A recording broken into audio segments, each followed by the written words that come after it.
Hey there, Cancer. Welcome to your reading for the week of March 26th. This week, definitely check out astrojar.com for more awesome readers and astrologers. But let's see what's coming up for you. It's been an interesting week, kind of a wrap-up week, I feel like, for everybody, really. So that is interesting.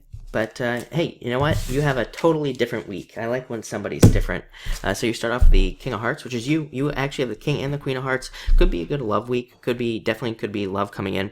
Probably in the form of another water sign as well. I think all the water signs pretty much all do well with each other. So totally makes sense that a water sign would be coming in for you at this time. And yeah, this could definitely be love. It could be somebody who is close to your home as well. This card represents the home, represents close to you and things like that. Or it could even be somebody from back home if you moved or have moved away or something like that. I think the home will be important for you this week. It's important for Taurus.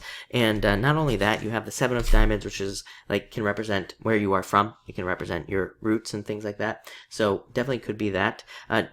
Very important that you pay attention to messages this week I'm getting. So pay attention to any intuitive messages, your dreams, anything like that at this time.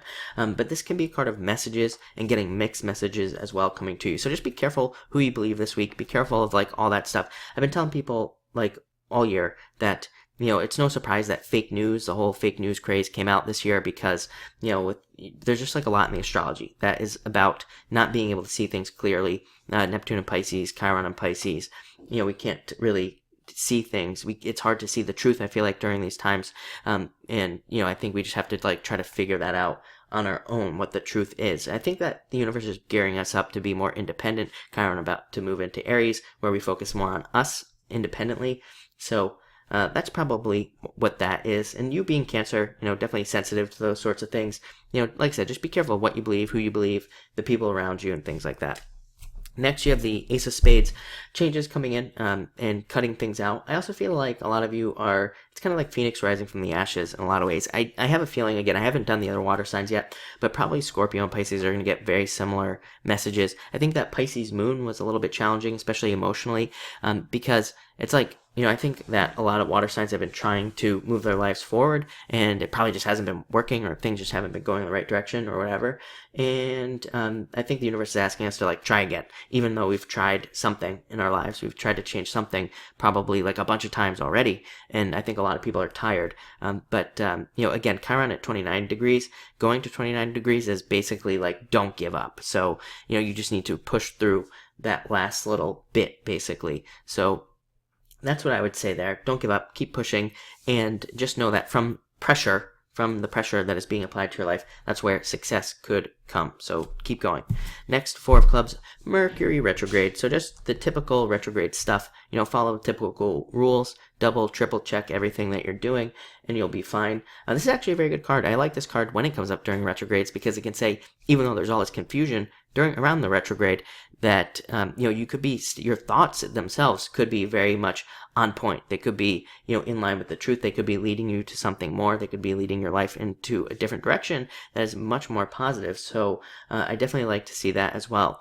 I do feel like I've said this before as well. I feel like that a lot of people have been doing a bunch of different things in life. Maybe it could be a bunch of different relationships, or it could be a bunch of different jobs, or a bunch of different business ideas. I think it's going to be different for everybody.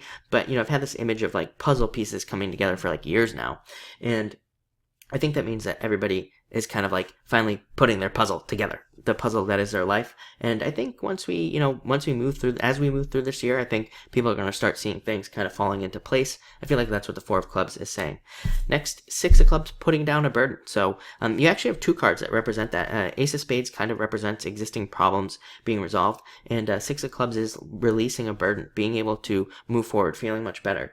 So definitely a good card. It says you're going the right direction, but you just need to keep going. And it's a card of success and abundance coming to you as well. And then finally, you show up again, Queen of Hearts. Definitely could be love coming in. Queen of Hearts can represent the birth of something new. It is the card of the mother. So again, if you're not trying to get pregnant, I would definitely be careful because, as I've been saying all year, Jupiter in Scorpio is definitely a very fertile energy. We'll put it that way. And, you could definitely get pregnant under that energy. So be careful if you don't want to. If you do, great. But this is also great for starting anything new. And even though it's a retrograde, like I said, I think I said a couple weeks ago, I think under this retrograde, I think people are going to be starting new things, just because. Who knows why? But it looks good to me. Very successful week. A lot of changes. So thank you for watching and enjoy your week.